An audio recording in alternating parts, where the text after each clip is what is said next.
is expected to have consequences nationwide, given that 25 states have similar laws.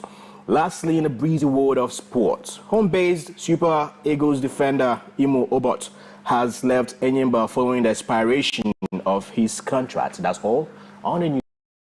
For more on the show.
Welcome back to the African Thursday morning. Of course, the new day of Nathalie. Of course, we have sis, or because there's also this morning. Promoted me to also. That was a bad idea. Yeah, and I was like, see, your leg beads. That's it, yeah. Grow to the age of being.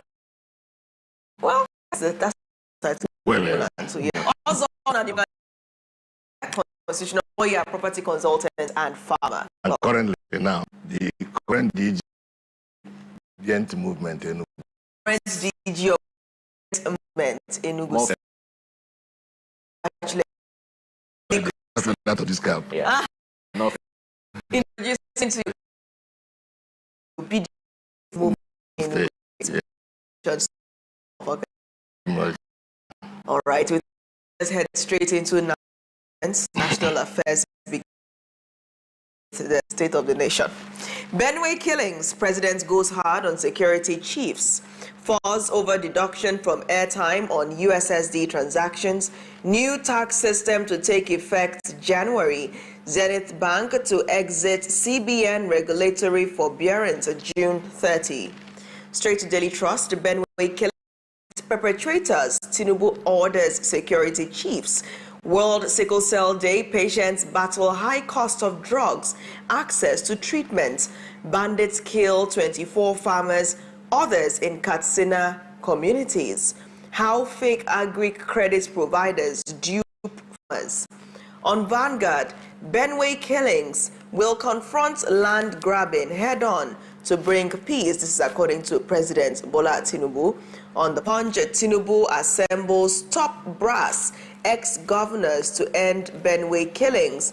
Ex-generals, top official, top monarch, Obi, others on high-level peace panel. President orders IG, CDS on killers arrest, Aliyah backs state police. Okay, sign off from Daily Times. Benue, Tinubu sets up elders committee, demands land for ranching, aborts visit to Yelwata. Benue killings, armed Fulani burns 20 members of my family, says survivor. And Israel-Iran crisis, Nigeria moves to evacuate citizens, end of hostilities. Nnamdi Kanu's inciting statement responsible for mass violence in Southeast, DSS witness says. U.S. visa ban on ECOWAS nation threatens trade deals, security gains, says Stoga. Lastly, right here, Zenith Aziz regulatory forbearance meets 500 billion naira capital targets. And, well, commercial flights begin at Chuba Okadibo International Airport, Ebonyi State. Moving over to The Guardian. Reactions trail Tinubu's Benue visit, land grab remark, rising IDPs. And River Park Estate Court restrains, IGP, AFCC for alleged right violation. World Sickle Cell Day. Carriers, stakeholders bemoan high cost of care, health insurance submission. Moving over to Nigerian Tribune. Tinubu to service chiefs. IGP, fish out Benue criminals.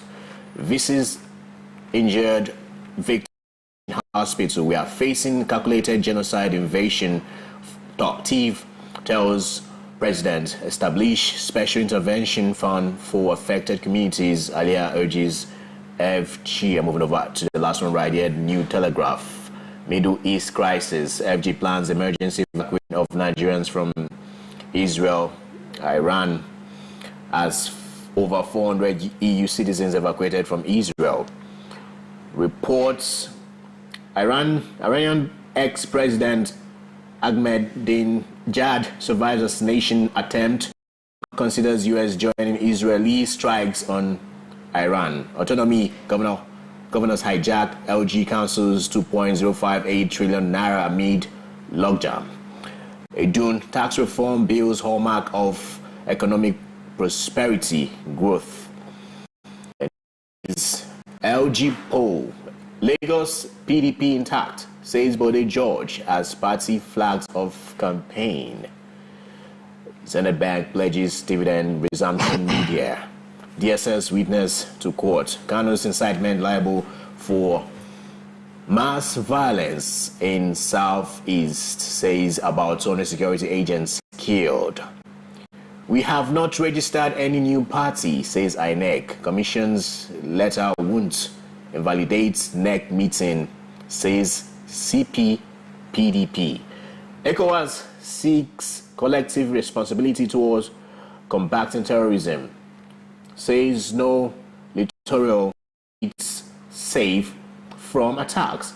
LPPC shortlists 72 lawyers for stand rank calls for public review.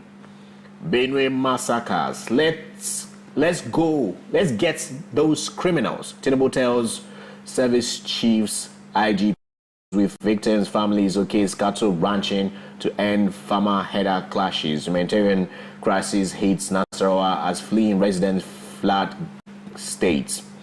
Archbishop 22 day of prayer. Go on. Abuja Court failed as Ojukwu wanted regional governors to control military zones. Unfortunately, I know people would not believe it. I was having serious attack of some kind of fever, and I could not make decision when we arrived home. And that's the last right there. Thank you, Oji. Also, for Vacancy, we'll begin with Daily Trust and the boldest headline here. Benue killings arrest perpetrators. Tinubu orders security chiefs. Yeah. Now, Tinubu is apparently not happy that at the moment no head suspect has arrested security chiefs to go and arrest let's criminals. What are your thoughts on this? After all this, even have can be held accountable for the carnage. You know. Yeah. I think it's today also. Yes, For sure. So the that was not why this. We have to Rome and the very dark man both Benway before wake up as a president. Now compare him to other world. India crash. The president of India has to go to that very. There's nothing to lead that.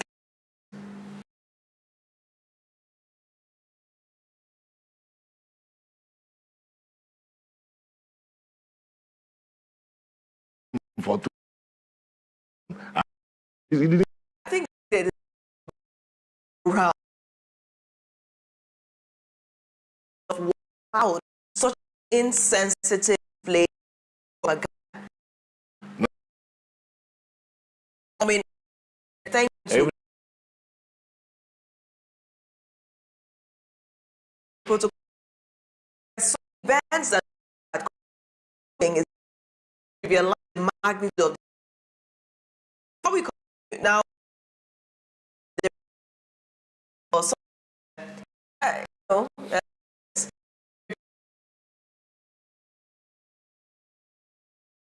Yeah, let's take a look at what happened to President Bola Tinubu's convoy. This clip obtained, of course, from TVC. They were the ones that recorded the TVC news. And at the same time, we have no confirmation as to whether President Tinubu was a part of this convoy. We don't have any physical representation of him. But this was what was experienced on the way to Benway State. You can see that video. And in the long run, Mr. President got to the government house in Makurdi. He said he could not continue to Yellow-Water because of the state of roads and the emotional feelings that the pictures you had seen on camera evoked, of course, of the carnage that happened and other reasons as I was stating before, right, it's good that, you know, the convoy was stuck in this flood for them to literally feel the pulse. So see here, every other day, the president gets the reports of the state of the nation. Now, apparently, I don't that in that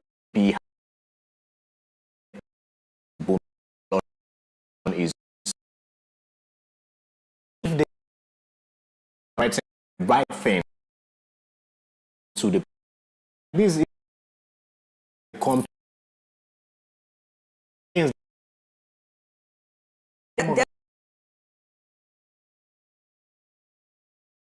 The problem leading up all the thing.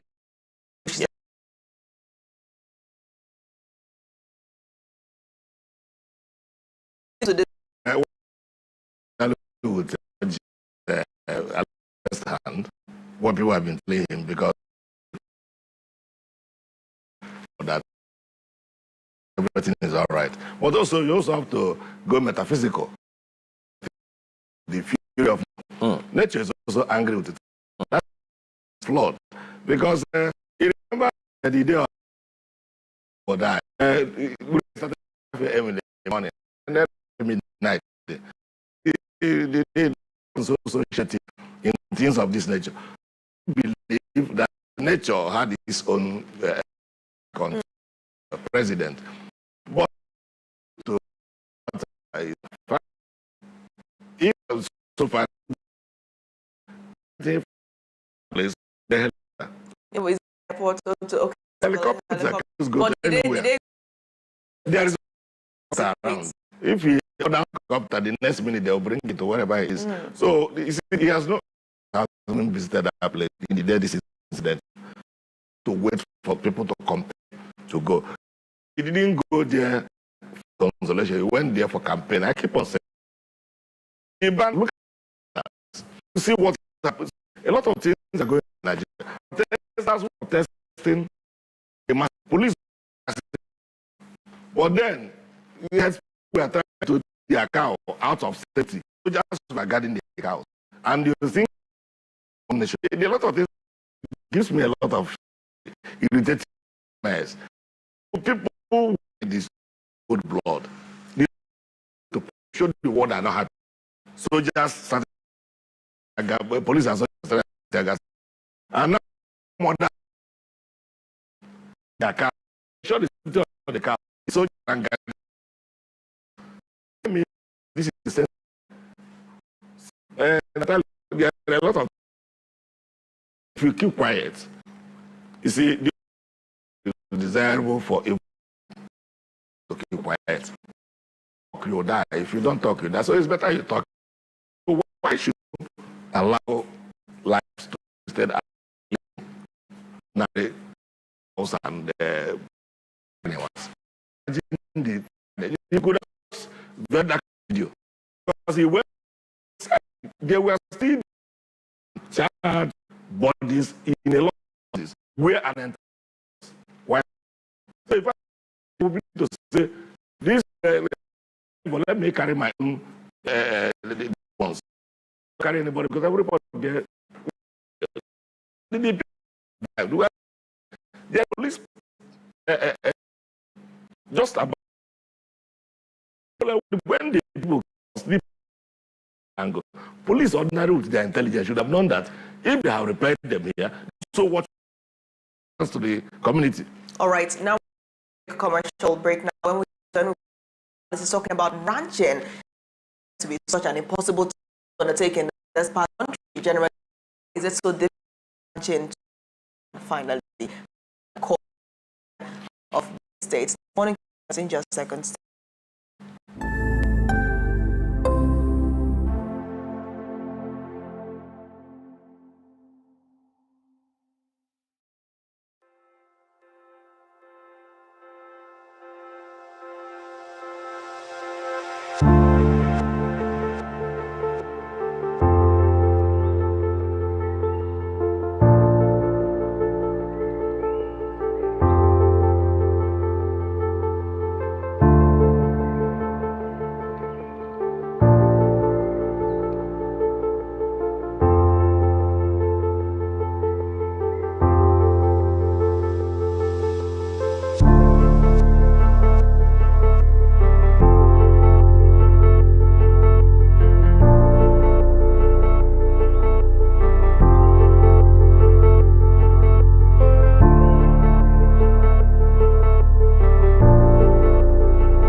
Welcome back to the Afia Morning Show. Thank you for staying tuned. Also, Ofo Kansi is still here. Looking at the issue of is it that we need branches? But what is the problem with the law? Is it possible for states to have their own grazing prohibitions or anti-grazing laws? Why is this ranching thing bad?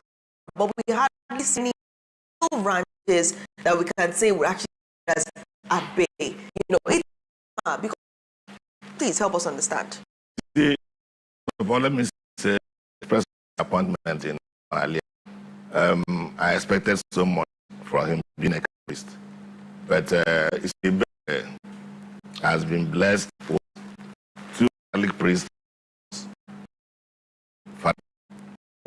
Now there, this blessing turned out to be because end of the day, these priest gods perform below even the 0 level. And that's maybe they are forgotten Cadassus disaster and game will be better. To your question directly, what type of is cattle rearing?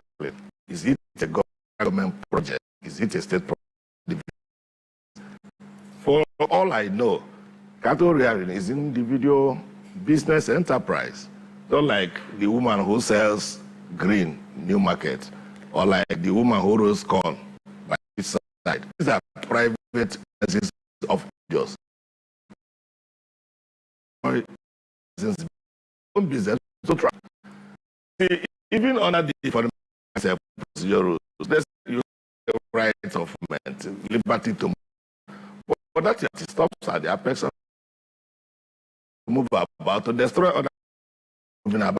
So if you want to now buy land, you don't ask people to give you land. Remember the whole issue of health was actually watered and was trying to give them a lot of soft landing. They tried. Nigerians protested, especially part of Nigeria. That. Now, talk about. He has never talked about. Buhari was Ruga that people should give them land to rear the animals. So say that the animals are very good, and you government start rearing the animal. Now when that failed, he now said there was that roots a lot of Nigeria. So which law that it has become moribund, and as far as the war, that's what we want to evoke during your own 2050. That's what I'm talking about.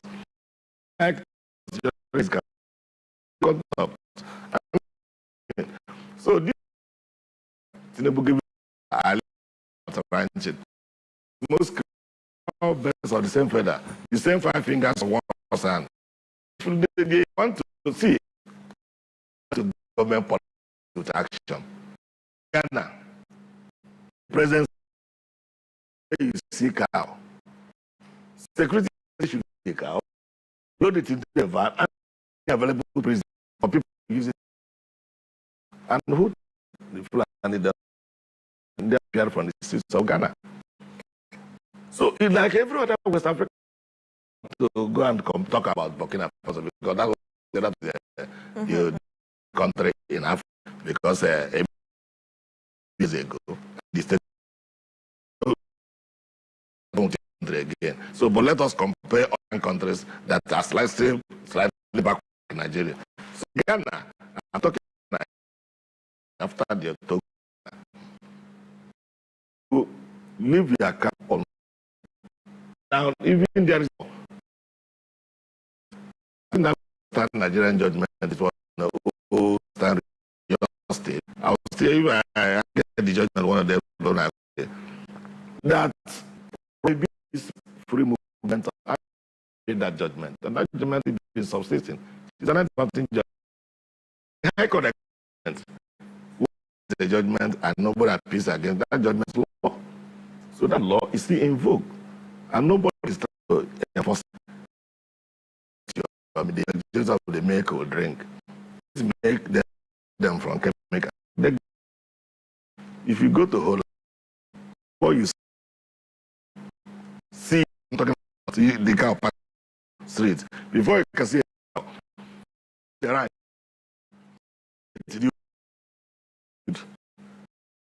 The medical test on you, give the you pass that one to the third gate, your address. They fumigate you before you get to the gate. Now, let me watch the one I'm seeing, because I want to see live cow. We allow you have to go, even along poultry here. If you want to go there to buy chicken and you want to serve, you pass at least. No, I'm not talking about so that is what it should be. Stop telling his about in the goal of Enugu and then feed themselves. Because this is what I'm going to it is long over. You say if you want to eat right, drastic controls free movement of us, and then in domestic and if you want to do animals, get get a boy want to feel free to quarantine in a place that I ranch. I mean, here. The problem is that people want the ranches and communities. That's the response we're seeing, even is specific. People want to hear about cattle ranching. You push back. People don't, because of the damage they've seen over time, don't want to be in a situation where some of these herdsmen would now miss out. And that's it. The real don't want. As soon as you hear a ranch is going in Uzu One, for instance, or in some kind of body language that this you start to get that fear that the government is up to something, the government is planning something, this is not going to be safe. How can that be reconciled? How you cast it on people now? Why the ranch is because of government involvement. If rear cows, a ranch, this is a community that says much is I want about plus of land. How much? What? They tell you it is. First is ranch, which is cow there. Build whatever build inside there to stop him. But it's when government lets you give this land ranching. That is because of. What do you want? If rear cows land, they can buy land anywhere. Money. If a man who happens buy land, he will rent a chemist. Underline this very crime. Also, What stops them? Also, so yeah. My question, somehow being pessimistic that even the marching order, go get these criminals, as President told the service chief, right? Go criminals. Do we see a beginning of these terrorists termed, and talking about ranching, as he stated to in his room, right, is the way to go, knowing fully well the crux, the reason of his attacks. Anyway, it happens in Osoka. Yes. It happens in it happens. You know, so one. Very many places. Is ranching the way? Why are we not talking about? Why are we not talking about the crux, the and the people, you know, perpetrating these evil and always try to like sugar and, you know, massage and words just not to call out what it is. Yes, it's this the crime. Now, why do I say lip service? You can carry out your independent education. People on the street. I know people care for 7.5 handed them. They do not only also release the drive. They not both center, both in the middle belt. Everywhere. Who gives that call? The same full have videos of their post. I'm telling you that they own Nigeria. We have carried out systematic analysis of how many of them are in power from, let's say, 1963 when we have a republic. People that are really outside, people who are in power, who conquered them, imposed their religion on them, became their overlords in their own. Let's leave within political power, not cultural power. Yes. Houses. No. Predominantly Yoruba land have been taken over in their own empire. So this that has a square of French election in the Africa, one are sitting and collecting your own. So that is different. They always have patience. Gradually penetrate. As they penetrate you, once in the next. Come here today, playing with friend. So that is this issue of the root is becoming, because you can see the silence, the elites over this Benue. How many of them have to say what this is? Shehu Sani was called full underground to was that name that people should know how to control this issue down there. What was he did to know what the elites who are in the university and is brought. I'm in my own village. The people said the Fulanis who are in their forest must leave. Now, a colleague, a lawyer who is called that the people do business, they are for business. People can. I said, if you say that kind of thing in our town union, they will lynch you alive. Right. Now the people we used to make them move my community, but the important moved place for the fight. What I'm talking about is that this thing you are looking at, asking why bid for them. The act and the grab, you know, they also wanted to dip his correct and not this. But this is benefit waged him. Otherwise, cut down. So when the waged him because of the thick forest for the guerrilla wars, so they have to go back. Because the north, prominently, here, see somebody with my. That's down south here. The people gathered themselves out and they this back. And projects of century is still what they are. So you don't to do the album is that in the interim, because we are now, if anybody says you want to do ranching for land, so be there is what is that right? Is being run by Igbo. It's not the Fulani. What says it must be Fulani cow. If you want to go into ranching, like I mean, but I make crops. I don't do my husbandry. So to go into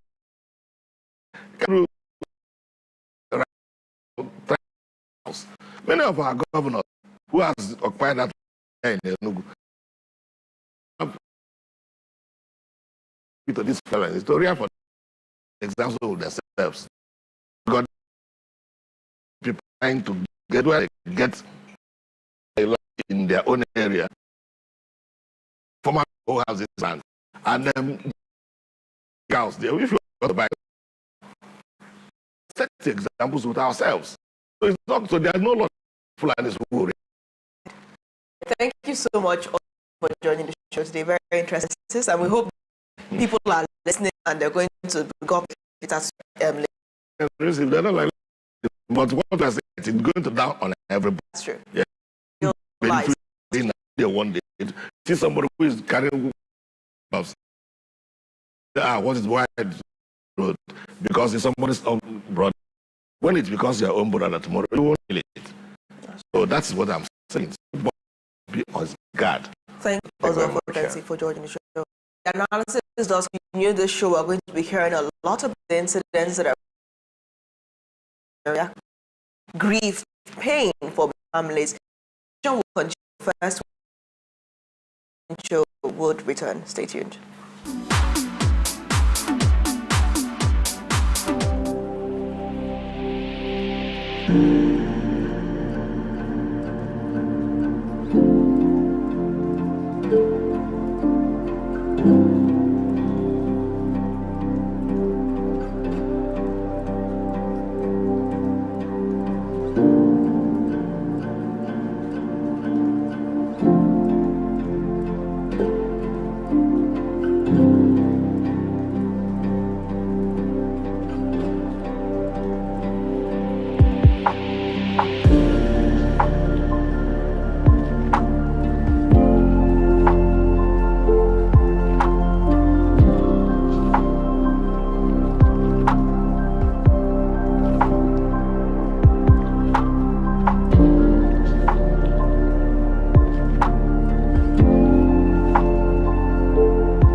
this is still the Afia Morning Show here on Afia TV, broadcasting from Enugu, Nigeria. Stories for the pupils and teachers of Community Primary School, CPS, Enugu Road 1 and Enugu Road 2 Primary School in Nsukka. The classroom has become more or less a waterlogged nightmare. Recurring flooding has turned their learning environment into a health hazard, disrupting education and raising serious concerns about the future of these young students, or pupils, so to speak. Afia TV's correspondent Elijah Akuma brings us details on this incident. Do take a look. This is the reality for hundreds of pupils and dedicated teachers here in Nsukka. These schools, meant to be places of learning and growth, are overwhelmed by flood waters. The impact on their education and well-being is undeniable. I spoke with teachers and pupils to hear their heartbreaking stories. So there is no way the pupils can learn. When you call it like this is my class, as you can see, it's filled up, damaging all my properties. The thing got to the length that even my drawers were filled up with water. All the documents in my cupboard were all destroyed. So we are calling on the government to come and do something about it, because government school is where you can get the pupils from at least low earner incomes, you understand? So most of them may not be able to afford going to private school. And this is the only fate of those pupils we are talking about. And if nothing is done, many of them may end up becoming school dropouts. We have a bad experience during the rainy season. You can see everywhere is flooded with water. Even the rooms, the chair tables, and even our books. All of them are spoiled with water. So whenever the rain comes, we cannot because of the whole classroom with water. So bad this not no we are comfortable. The pupils were not left out. The smiles on their faces hide a deeper reality. This flood has turned their school, their safe haven, into a waterlogged mess. They therefore rendered their voices in agreement to ask the government to come to their aid.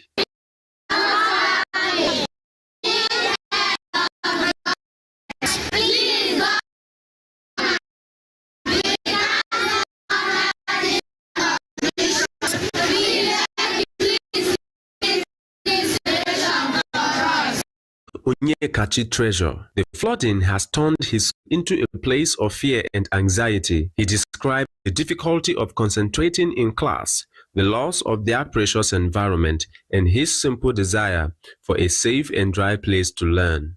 Our classes, everything has spoiled. After everything we have done for our class to be good, it has spoiled. Look at our school. Every place is water, even the field.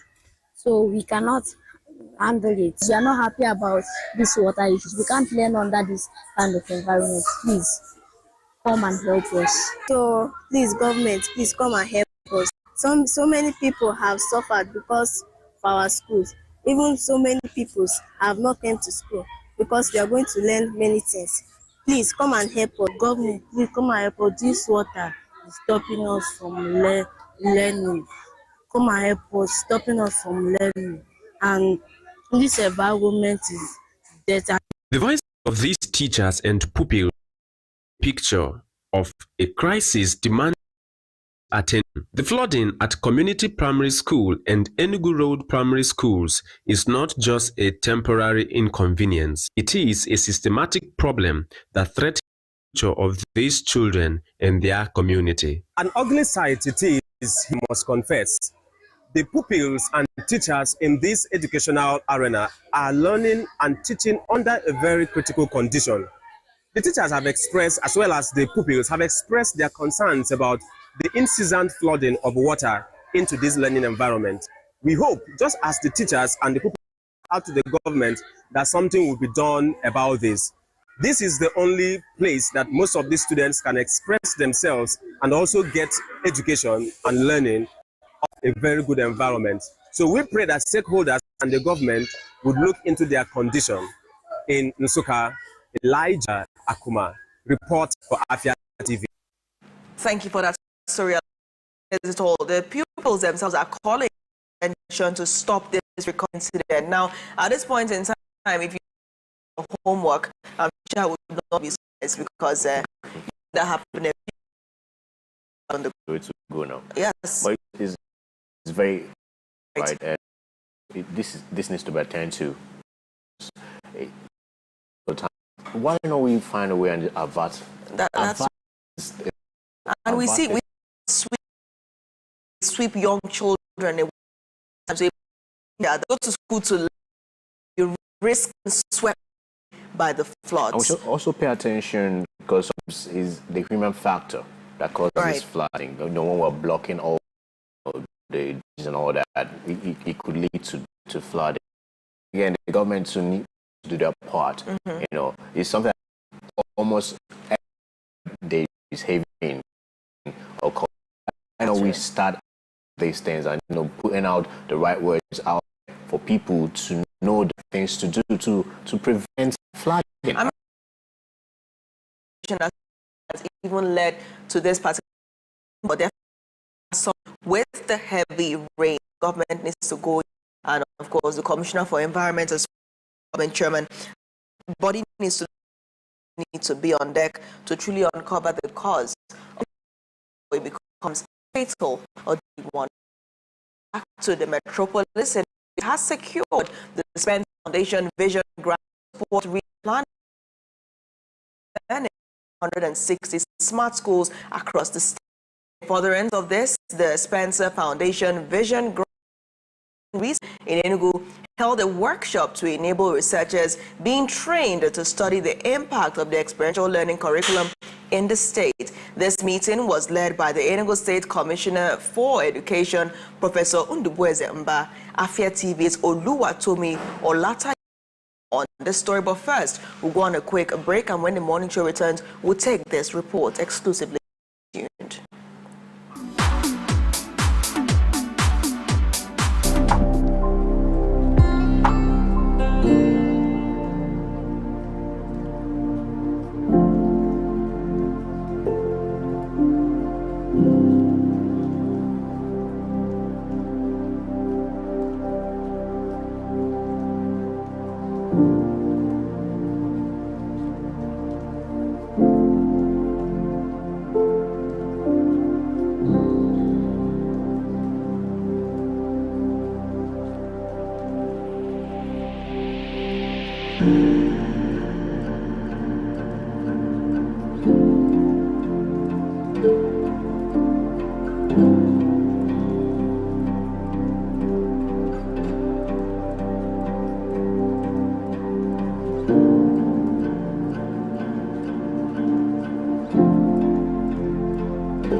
Foundation Vision Grant, a prestigious research grant in the education sector, has been secured by the Enugu State Ministry of Education alongside the SSPA to the Enugu State Governor on experiential learning. Dr. Mara Huber and partners at the State University of New York to further experiential learning in the Enugu Smart Grading Schools. The Spencer Foundation Vision Grant Research Team on Tuesday organized a workshop at the Old Government Lodge to train educators for research aimed at ascertaining the impact of experiential learning on teachers and members of the community.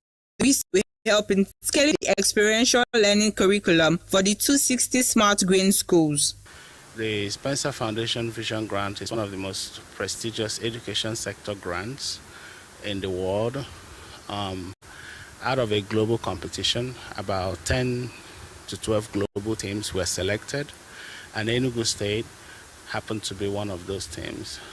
Based on the grant application that I submitted in collaboration with the Senior Special Advisor to the Governor on Experiential Learning, Dr. Mara Huber, of the State University of New York. So the planning grants supports research on the early gains of experiential learning for students, for teachers, for communities, and for education system transformation. This planning grant then positions us and pre-qualifies us to apply for a multi-million-dollar system transformation grant to now support the successful scaling of the Enugu Experiential Learning curriculum from one pilot Smart Grading School across the two Smart Grading Schools. The Senior Special Advisor to the Governor of Enugu State on Experiential Learning and Education, Dr. Mara Huber, explained that the Spencer Foundation is supporting the project through the Spencer Education Vision Grant, a transformative grant awarded specifically for education research. We are here actually to conduct research that is being sponsored by the Spencer Foundation through a Vision Grant, which is a very competitive, prestigious grant that supports transformative research around education, and that is exactly what we're looking at with the Enugu Smart School model. Very exciting. First part of our visit, we're actually here for 2 weeks conducting research, but what you're seeing today is actually the first stage, which is training the Enugu research team. So we have a number of educators, leaders, stakeholders who have been invited by the Commissioner of Education to actually contribute and help lead this research. And so the first step is to train them on participatory, community-based participatory action research to really get us all prepared so that in the upcoming days we can meet with various stakeholders and engage in research. Speaking with Dr. Kathleen Moriela, she noted that the Spencer Grant is intended to enable community-based participatory action research and to monitor the impact of the Smart School initiative. We are working on a Spencer grant to do community-based participatory action research to look at the impacts of the Smart Green School initiative, and we are working with a great team of educator researchers here, and we're very excited to be working with everyone. We did some interactive exercises, and we're training our educator researchers to work in the community to better understand how everything is going in the green schools. This research is an amazing opportunity that is going to change a lot of things in our teaching and learning sector. Today's education has shifted from rote memorization to creativity, critical thinking, and problem-solving approach. And over the years, the teachers, the way they teach, methodology for communication is not giving us the effective answer and solution. But experiential learning is indeed a groundbreaking approach that supports what the vision of Enugu State Smart Grading School initiative. It's a tremendous change. I know it's a shocker to so many people, but I want to believe that it's a time that Enugu State is remembered by the type of governor we have in place, His Excellency, the Barrister Peter Ndubisi. But before now, we had our professional professional development education and training was zero. What we used to have before now is an interventional training where we have over 10,000 teachers, and when we need to train, you see the resources will be available to train only 1,000 or 1,500. But with the innovation now, the governor is ensuring training for everybody. The research we're having, the training here is to train educators, stakeholders as educator researchers. And the purpose is to ascertain the impact of the experiential learning curriculum that we have in place in Enugu State. We are here for a workshop to learn more about it, especially in my department. So what we usually have is the traditional academic outcomes in the curriculum. Now I would like if this experiential learning is translated instead of the traditional academic outcomes, then it becomes now an entrepreneurial outcome. Afia TV also spoke with some teachers from the smart schools who are members of the research team. The teacher, you don't need to stress yourself to ask yourself, what did you learn the previous day? Because they're actually learning and doing what they are learning. Okay, I will use my subject as an instance. Since I teach programming and robotics, is not content memorization. We do it practical. The students are exposed to writing codes on the system. So they write these codes themselves. They build circuits, they build robots, they do power banks. We also have a new innovation in our lab, which is the traffic light system. Whenever I come to school, you see the students will be like, teacher, please come and teach us, because they want to see the outcome of what they're actually doing. Wow, it has been a beautiful moment as a smart teacher. Initially, I was teaching in a local school, public school anyway, for more than 7 years now. The difference is very clear because we use digital tools to teach. My exposure is something amazing, unlike when I was an analog teacher. We now use digital tools like smartboard, computers, tablets. We can relate things in the classroom in form of real-life experiences to the students, and it is more of experiential learning because it's a hands-on activity in the classroom. The duration of the research program is 2 weeks, with expectations to yield desirable results through cultivating a dynamic and equitable experiential learning ecosystem in Africa through collective storytelling. Oluwatomi Olatayo reporting for Afia TV.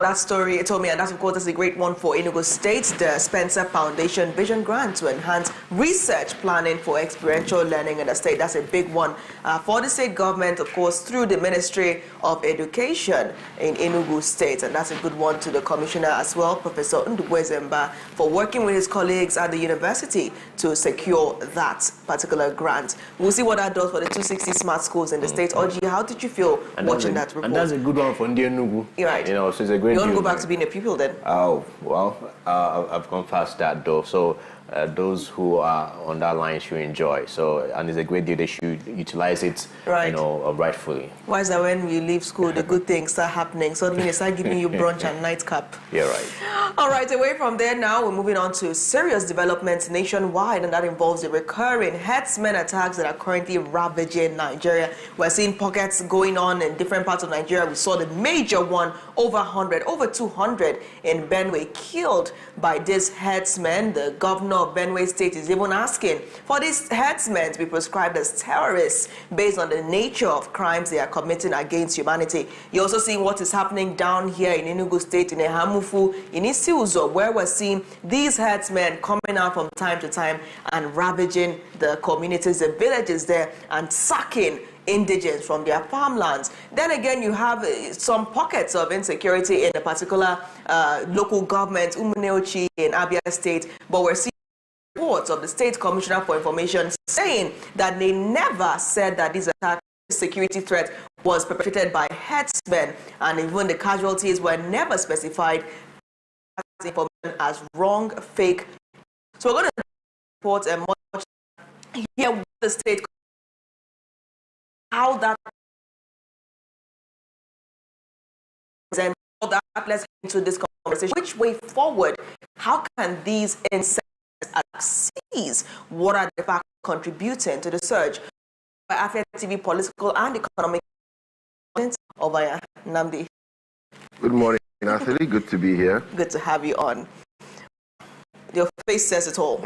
I know there are so many words behind that. So much is happening. Men appear to be moving around unperturbed. House are free. The headsmen are free as well. Well, I think there are two things I would say. One is your purpose. Second is perception. These two things have a way of escalating everything. How sincere you are about handling it, and how the people perceive the issue to be handled. Because in some cases, there might be people who might be handling it but are very bad with information. There are also those who are doing really much and talking a lot, and it looks as if they're doing something. So those two things are key. I mean, you have to look at it from the view of the people. You're on your farm. Someone comes to your farm, destroys your houses, destroys your crops, their cattle eat your food. If you challenge them that their cattle are destroying your crops, you're killed, your houses are burned, people are burnt alive, men, women, children, whole villages are sacked, people become internally displaced, people in their own country. The people who drove them out now replacing them on their land and turning it into their grazing land. The army do nothing, the police do nothing. In fact, there's talk of security forces actually safely escorting the headers out to quote-unquote prevent reprisal attacks. So all these things are what the people are seeing, and they're like, is the government for us or is the government for the headsmen? It seems as if, because where else would somebody leave their part of the country or live where they are, come to another man's land? You live, a Fulani man will live the northwest with cows. You can come, if you come to Aligbo and you graze and you go, they've been grazing for generations. Nobody has ever had any issue. But you leave the northwest, come down to the southeast, come down to Aligbo, come down to the middle belt, you sack, you destroy their crops, you kill people, and people are trying to say we should be careful what we say, let's not politicize the situation. And that's the one that really irritates me. Who is politicizing it? Is it crying out that they are being killed? If you say it's not headsmen, who is it?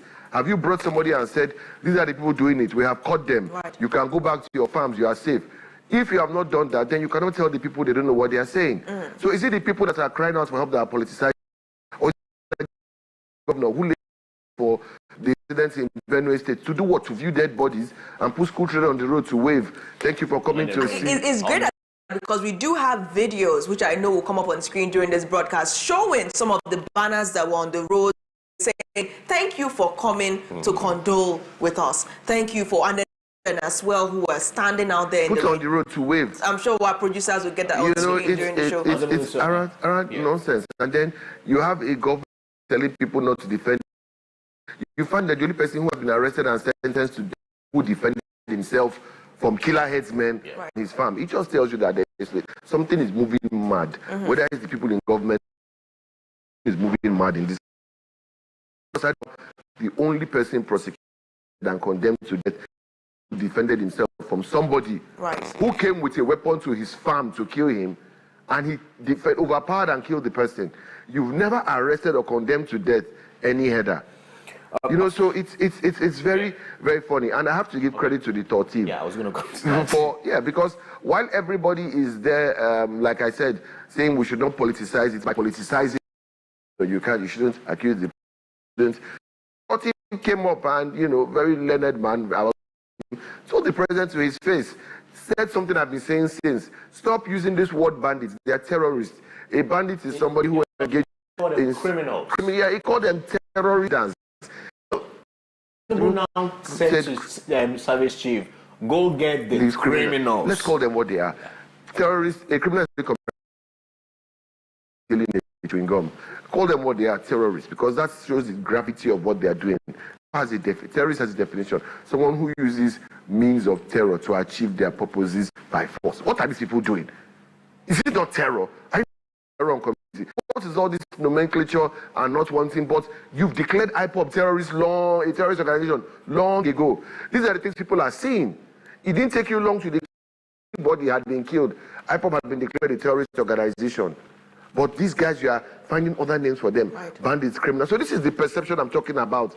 The government needs to come with clean hands and talk to the people that, look, we are on your side, we are with you, and we believe you. Till they do that, the people are not going to trust the government. Thing you're telling the people not to react. A time will come, you will not be able to tell them again. And there's only one person who is looking good right now. Guess who it is? Mazi Nnamdi Kanu. Because it's like the government's negligence of the situation has meant that everything he has been saying is coming to pass.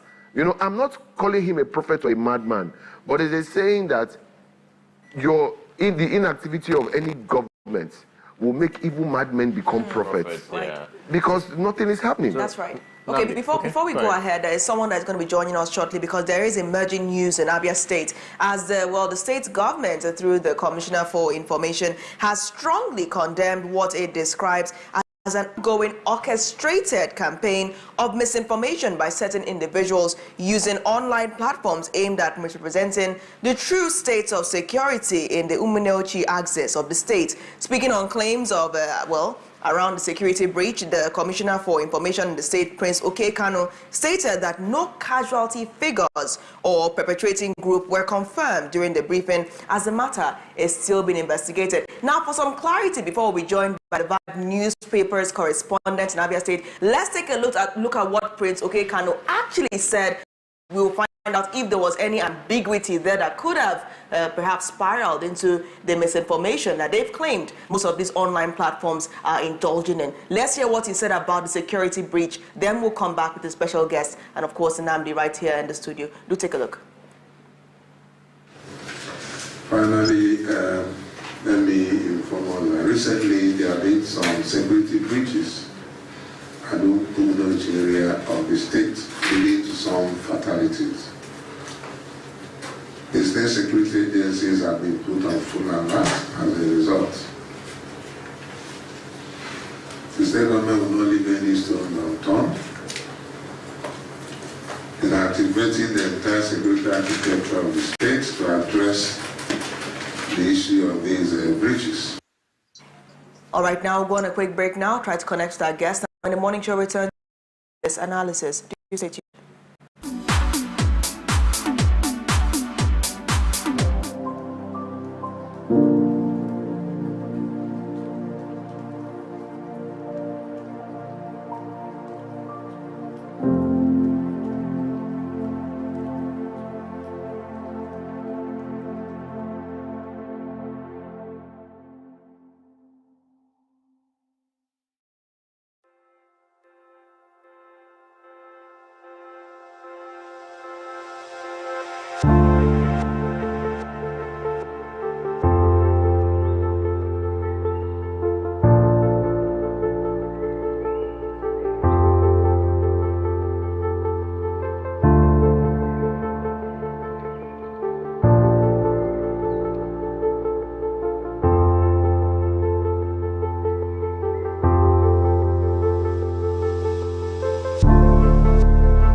Welcome back to the Afia Morning Show. We believe you saw that video, the Commissioner for Information talking about the security breach, though we did not hear him talk about the casualty figures or even the perpetrating group. But we did see reports online that surfaced tagging the attacks to suspected Fulani herdsmen.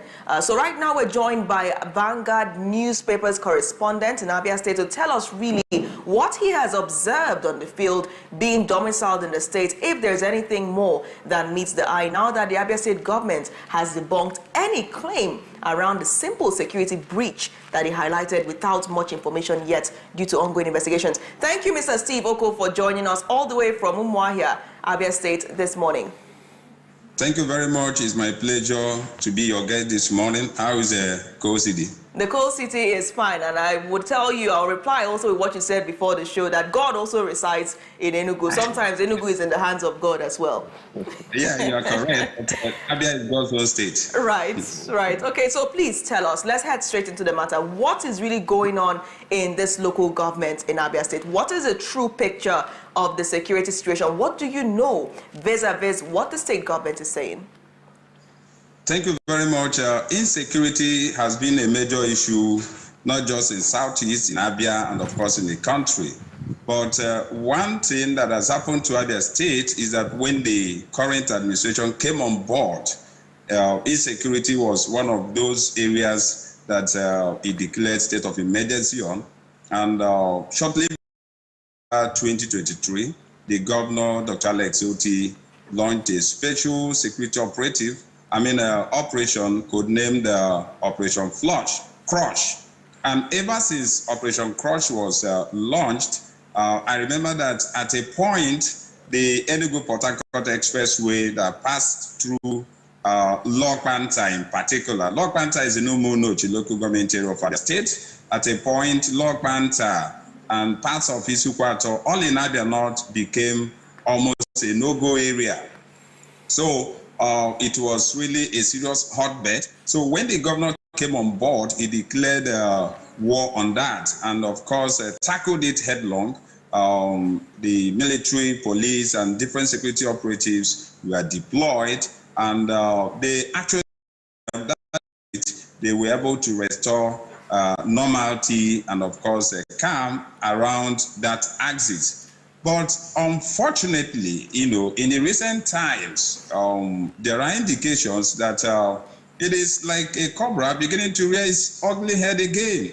Yes, what we heard that was last week, of course, that there was an attack.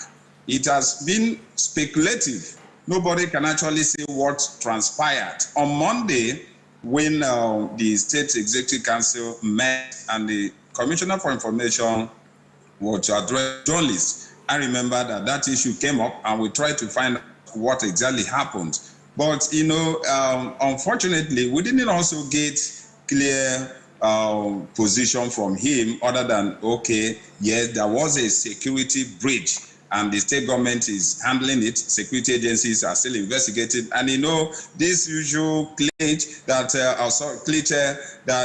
there is a security issue, the security agencies are on it, they are handling, security matters are not made public. So that is a little we can tell. We can actually say for sure what transpired, the nature of the attack, who was responsible, if there were casualties and all that. I remember also putting it to him that there is a video clip that has been circulating or trending all this while, where somebody was saying that, hey, if you are coming from Abia State to Enugu, be very careful. There was this incident where somebody was macheted and all that. But he also told me that it didn't happen in Abia. And unfortunately, too, from the police angle, we are not getting much, because the PPRO happened to have traveled outside the state, and every effort to confirm certain things, she also told her that it didn't happen in Abia. So as I'm speaking with you, it could be a guesswork to exactly narrate what transpired, because neither from government nor from security agencies have we got clear-cut position on what transpired. But the bottom line is that insecurity was fought almost to a standstill in Abia State. Unfortunately, in the recent times, there are here and there. But for me, the state government have been trying its best, even though there is room for improvement. All we are saying is that that spirit with which the state government tackled insecurity around Lokpa, Lokpanta, Umunnochi, Isukwato axis, they should redouble their efforts, because we cannot, of course, take any excuses. That's why you have government to security for lives and property of citizens. That's the situation in Abia for now. All right, thank you. So, I mean, the obvious was said about herdsmen and number of casualties, and did that information surface? Was it mistaken, or was it just something that they heard somewhere? So would never say because why suddenly be quoted? I mean, there's no smoke without fight. Could it have come from other sources, or are they just mischief makers entirely? Well, you understand that there are also local sources that would always tell us what happened. So, but you can only speak authoritatively when perhaps there is a government angle or the security angle. But don't forget too that these guys are trying to be politically correct. That has been those in power, especially from the southeast. It appears that we have a people who want rather to play politics at times with almost everything. Just to be, I listened to your analyst, you know, an issue in Benue State. These are herdsmen attack, and herdsmen identifiable. But our politicians would always want us to drop, they would say you are profiling somebody. I've always told people, can you imagine what would have happened, assuming that Ndi Igbo are headers? By now, every other Igbo man would have been down to it. But so we can actually point out point at the people who are the headers, and their antecedents is all over the place, destabilizing the country.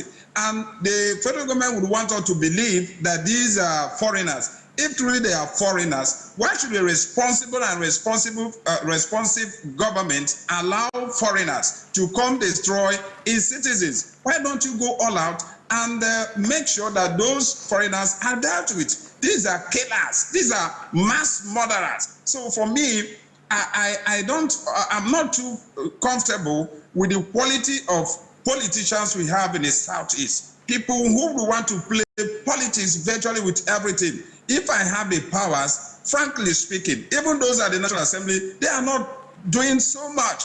These are people we're giving our mandate to speak for us. But most of the time, you find them trying to be politically correct. So why don't you go all out against the perpetrators? They have names. So that's what we are passing through. The government wouldn't want to maybe call names, but local sources will always tell you that these attacks are coming from so and so people. But in the case of Abia, we don't know exactly who perpetrated what for now. All right, thank you. Thank you so much for the analysis. We'll let you go now. We do have analysts still here with us, but thank you for the insights that you've given us on today's show. We do hope that the security breach is dealt with holistically in that local government, Umunnochi in Abia State. Thank you, Mr. Steve Oko, for joining us today. Thank you. Well said. That's the thing. There's something salient he said, right? That when the locals report, it only makes sense when the government, the information commissioner or minister comes out now tell you this is the actual report. But the question also is, does the government's report reflect the true picture of what the locals always report? Nnamdi, your thoughts on that? I'll go back to the Tortiv when he told the president, more or less discounting anything the governor may have said. That these are not communal clashes. These are not skirmishes. These are not incidents. And to quote now from Abia, these are not security breaches. Let us call them what they are. These are attacks by terrorists on communities. Address it by what it is so that you can act on what it is. The excessive politicizing of situations is ridiculous. We are seeing Benin where 200 people were killed, and when the president is finally coming, he said because of bad road, they couldn't even get there. So they had to turn back and attend a banquet in Makurdi. Was the governor not ashamed to be not hospital, not the village where the people were, banquet, state banquet? Is it a presidential visit of pleasure to commission projects, or are you coming to mourn the death of citizens of Nigeria? So the way it is framed and the certain propagandist agenda setting method in which we report these things has meant that we've not honestly addressed them. And when that happens, you can now domicile come back to Enugu State where you can't get the true picture because depending on who you ask, it's a different thing. It's wicked politicians, it's communities fighting each other. It is herders and farmers who did not agree. It is herders who are trying to displace communities. It is old clashes that have started since. Why is it that depending on who you ask, you're getting different reports? Because at the end of the day, I'm not saying that there can be different incidents, but if we have seen a common thread that involves Fulani herders bringing cows into farms that leads to destruction of crops, murder of people, burning of houses, there's a pattern. What are we still talking about? Nobody is demonizing any tribe. We are telling you what we are seeing.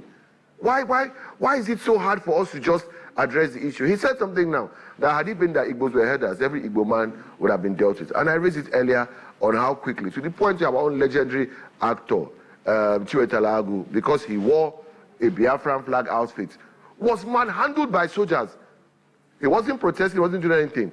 He was distributing food items to people on the streets. Right. But because he was wearing an outfit made of the Biafran flag, he was manhandled and made to sit on the ground and beaten by soldiers. But yet we are treating with kid gloves people who walk into a farm. You know, I think this thing, and then this same Benue governor was saying people should shy away from self-defense. People should not go on state defense. Maybe that is pastoral side. No, this has as a Christian, if you slap you on this cheek, you turn the other cheek. No. Slapping and turning the other cheek is about love and forgiveness between brethren. It's not when they attack you, you forgive them because you love them. The only person, the only person, only Christ, is the person that does that. You know why? Because even when he was arrested, what did the apostle do? He brought out sword and cut somebody's ear, which means that they were walking with swords in case of danger and armed robbers on the road. They were protecting themselves. If we have the right to life, then do I not have a right to protect myself from someone infringing on my God-given rights to have a life? And that's why I say that the fact that the only person who has passed through the judicial process and has been sentenced to death is the man who defended himself from killer headsmen, it gives people an impression. Now, you have governments who are not saying anything. In the southeast, Abia is calling it a security breach. Enugu is yet to speak openly. Benue is having a banquet. This does not seem like, this is not what the people want to hear. So whatever you are doing at the background, even if you are strategizing and the message you are giving to the people, don't forget that there's the part where you have to comfort them and make them feel secure. You might be doing the best strategic plans in the background, but those things will not work if those people don't even trust you when you come to do it. So how are you communicating? There's something I want to ask, right? You know, our president is known for making the strong speeches. As he said, May 29th, removal of subsidy, everything happened. Now, he made a strong statement, calling the army chief and telling him, go get these criminals. Is it a political statement, or this is the beginning of the end of these terrorists, bandits, termed criminals? Going to the crux now, the bone of contention that is hard to swallow. He also talked about ranching, a way to go. Is that even to the way to go? Knowing fully well that these atrocities, these coordinated attacks been happening, and is open ranching or grazing the way to go to solve this issue? And also, is that statement he made calling on the service army chief to go get these criminals, is that a political statement or that's what it's going to be? So I hope it is not a political statement. I hope it's an action that will be followed through. But you have to forgive me because at least twice a year for 8 years I heard President Muhammadu Buhari say the same thing. Also, forget something, and nothing came out of it. Maybe top chief is the one that propelled, him making that statement because he's the only one that mounted that podium and made salient, statements on, it called truth to order, that this is what it is is happening, and not the way it's being painted by the governor or any other media house or paid PRs and all that. That this is what is happening. This is what, let's call a spade what a spade is, and not a cousin of a shovel. When you have traditional rulers and members of traditional institutions that stand true to the principles and the tenets of what they are meant to be doing, when they are upholding the culture and tradition, you would always get men of honor and valor, because it's not men who are buying Ezego title, but men who are actually rooted in it. And they always show. Nobody has to tell you Igwe Orizu is a great man. Nobody has said Obi Onitsha is a great man. Their antecedents speak for them. So of course he's going to speak truth to power. He's in charge of, he's the spiritual and traditional head of his people, which means he's the current custodian of the culture of the TV people. So of course he's going to, the president is a temporal office, and whoever is there is just representing the institution for 4 or 8 years. What he has is a lifetime commitment of service to his own people. So his own is totally different. So of course he will say it, but you see, let's now talk about the root cause of this, right? And till we handle the root cause of it, we will never solve any problems. Number one, where are they coming from and where are the weapons coming from? Ever since the Barack Obama-led government destabilized Libya and made it a supermarket of insurgency in the sub-Saharan region, there's a constant stream, where they're coming from Algeria, Mauritania, to arm yourself and everything in Libya. Instead of ECOWAS to be talking about meeting the AU to do something about that, we were thinking of how to invade Niger, to oust a government the people are happy with. What priorities? Because we are taking instructions from Western powers and not facing our real issues. These guys coming unabated, unchecked every day. When I hear people saying Trump is evil, he's deporting people, let us flip the script and let me now talk like those people. You see what they're talking about in the US, about how drug cartels are raping and killing people, killing children, and bringing drugs that are killing people over the border. It's the same issue we have here. The same way they'll say, Fulani are brothers, you should not deport them. We're not saying the Fulanis in Nigeria, but we're saying that if there are people who are crossing our borders and killing and harassing and maiming, then we should deport them. Arrest and prosecute the ones committing crimes and deport the bloody rest of them. You cannot be politically correct. I'm saying xenophobic. These people are dying on their farms, in their houses. People are burned to death. Are you not tired of seeing the charred remains of women holding their children? Are you not tired of seeing butchered children? Are you not tired of seeing men cut down in their prime on their farms? All this talk will not get us anywhere. We have been politically correct. We have been treating it with kid gloves. We have been nice about it. Governors, politicians are shameless in their approach and more concerned in not upsetting or hitting up the polity. And, if where the Fulani people are coming from, they would not be called to order there. Can an Igbo man go and do what he's doing in Zamfara? If they cannot be called to order, then you have to take care of your domain. And if the governors don't do it, they cannot, like the Benue governor said, tell people not to defend themselves. If you check the Constitution, the primary role of the government is to ensure the security of the lives and property of people. That is your primary role. Security votes are being used to buy bulletproof cars for girlfriends while people are dying every day. At this point, anybody who cannot speak up and say what is true at this point is not ready for a solution. We need to pressure on the African Union, suffering particularly from these people that come from the Sahel region, from the Sahara down, because that's where the weapons, ammunition, and ideology comes from. When that is sorted within your countries, can we have some inter-border relationships? Because if you are not happy with Niger, Niger is going to push insurgents into your country when they are pushing them.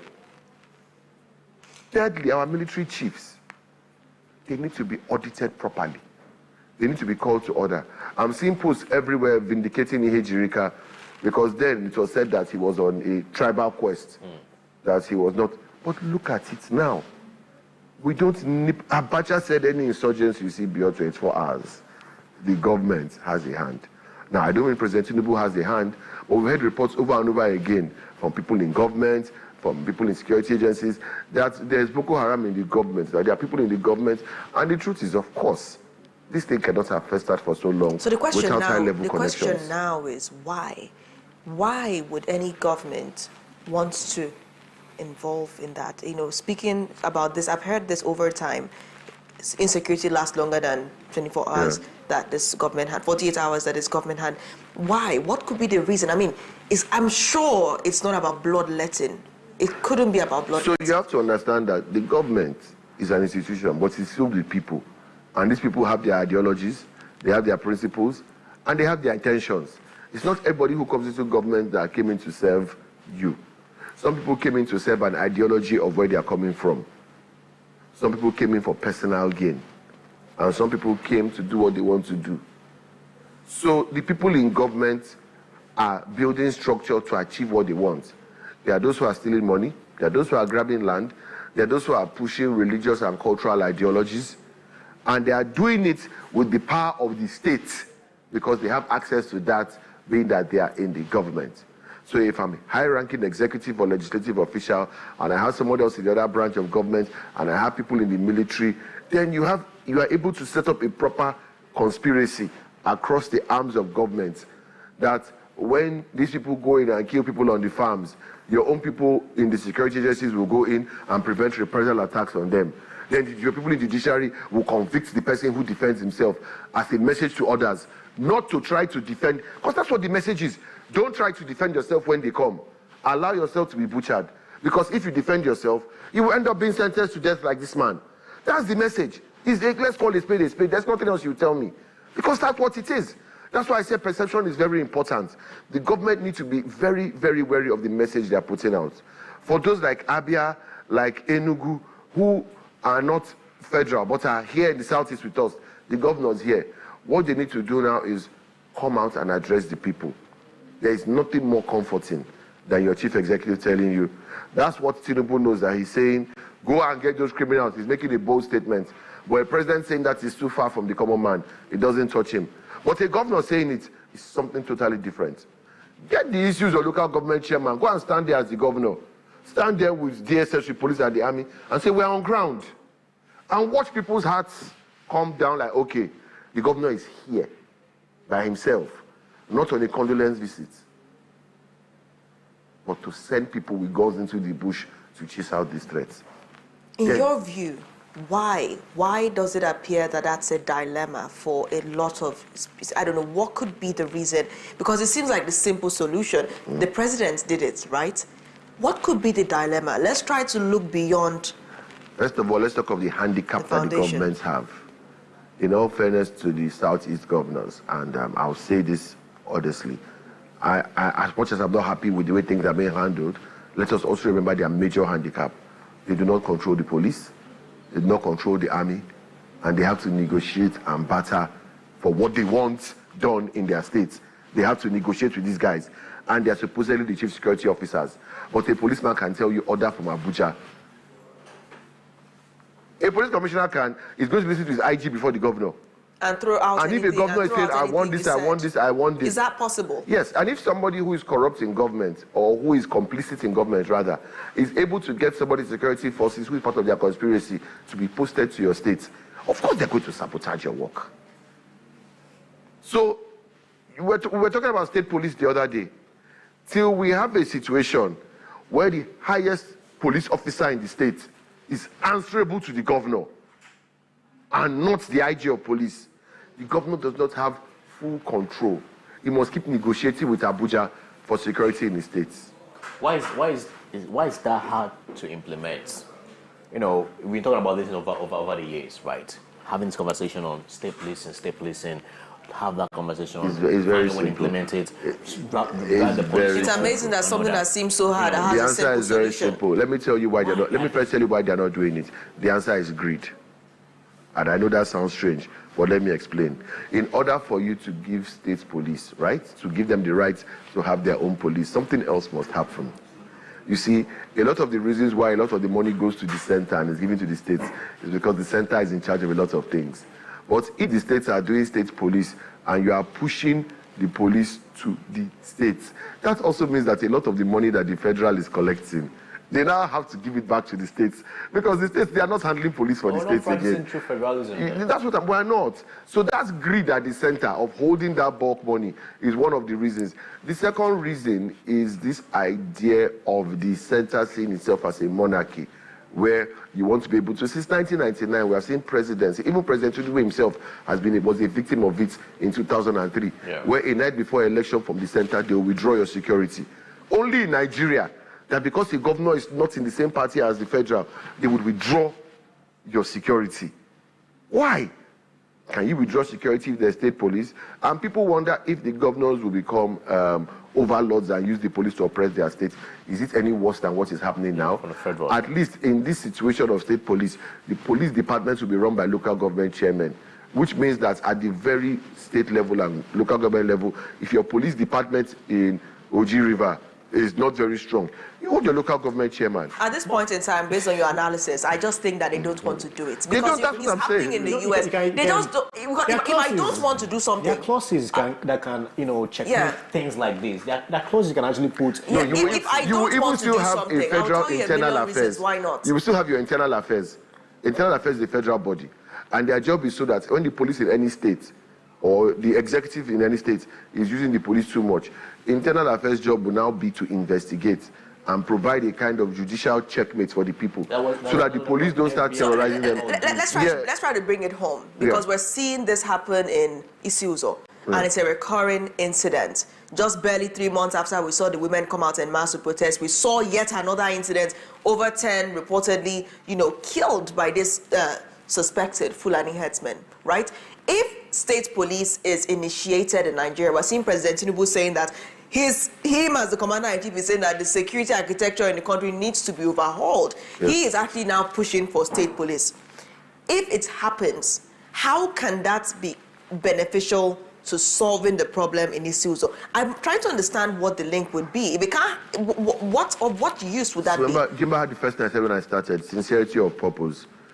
It is the governor of Enugu that will care about Isuzo, not the chief of defense staff, not the IG of police in Abuja. It's the governor of Enugu that will care. If there is state police and there is that, so it is now easy, because you control the police, to call your commissioner and say, I want the best of the best, deploy there. Secondly, because that place is vulnerable and it's close to the middle belt, we are going to build facilities there. We're going to put a police training college there. We're going to put a special forces training college there. We're going to put, by the time you have permanent police installations there, what happens? So why can't that happen now? Because there's a federal need that the IG has to address. Why should he care about issues? They are also killing in Benue. They are also killing in Abia. They are also killing in Plateau, in Zamfara, Borno, Bauchi, Yobe, Gombe. Yeah. So why should he face issues? But for the governor of Enugu, Ihamufu as a town is very important because it's within his domain. So when there's state police, even the local government chairman there, if the police are complicit with anybody, the local government chairman knows the police in that police department, because they will be living in Isuzo. It's not like now that they bring a man from Zamfara who served in Abeokuta to Enugu. There's no sympathy for you. Couldn't be bothered. His instruction you follow. But a man who was born and bred in Osuka and posted to Ihamufu is more likely to, and he's working with policemen who were also born, bred in that place. So it will start up from community policing to local government policing to state policing. Your state police is not even the department. The state police is will only be found on state roads. Right. And the capital, Enugu. In the other places, you would have police departments that would have counterpart funding, some from the state and some from the local government. Right. But recruitment will be at local government level. Okay, so, we still have to hit this question on the head finally. Which way forward? We'll go on our final break now. When the, Afia Morning Show returns, we'll be taking a look at what the security situation looks like right now in Ihamufu, in the communities affected and the bordering area between Enugu and Benue, as sources have revealed the state of the security build-up along that axis. The Morning Show returns in just seconds with that footage, then we'll round up. Stay tuned.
Back to the Afia Morning Show, reaching you now. We're slowly rounding up, just barely 2 minutes on our clock. But this is currently the look of security at the border between Enugu and Benue. According to sources, this is how it looks right now. Security are basically there, domiciled. And I asked a critical question: would these operatives be coming back to anytime soon, Enugu Metropolis? And I was told that they would be staying there to monitor the situation.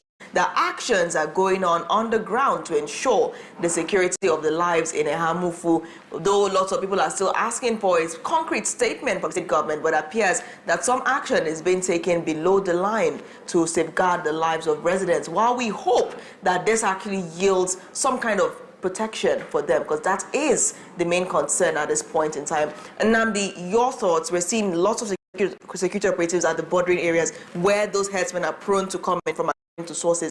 What do you make of that, and what do you think would be the final solution for the individual states? Abia has come out to debunk any allusion to herdsmen being behind the security breach. Enugu, that has happened in Isuzo. Benue, that is this news basically in Nigeria today. What's the way forward? Well, I don't like the word final solution because it reminds me of, Hitler's final solution. Oh, well. but the truth is that there does need to be a final solution, and I think deploying security operatives there is good, but what we need to do is, one, as industry continues to develop, mechanized farming processes, agro-processing, moving more industry that way, perhaps the need to invest more in security in those areas will be there. Two, interstate cooperation. I keep saying this thing. The reason you're having those issues is because when they attack here, they move here. I know that when they jump here and attack and they move here, they jump here and attack, they move here, jump here and attack, then they move into our forests. Forest guard are to wait collecting tickets. Where are the forest guard in the forest? If you want to see somebody with a security or purpose, you need to look at what Governor Akeredolu did with Amoteku.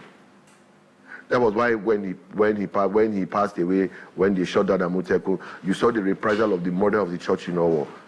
That should tell you that Amoteku was holding it down. So where is the real sincere? All the ebubagu that they were doing in order to prevent themselves from doing ESN from coming on has made ESN look like heroes now. The government has taken every step to prop up and make heroes of the people they try to vilify.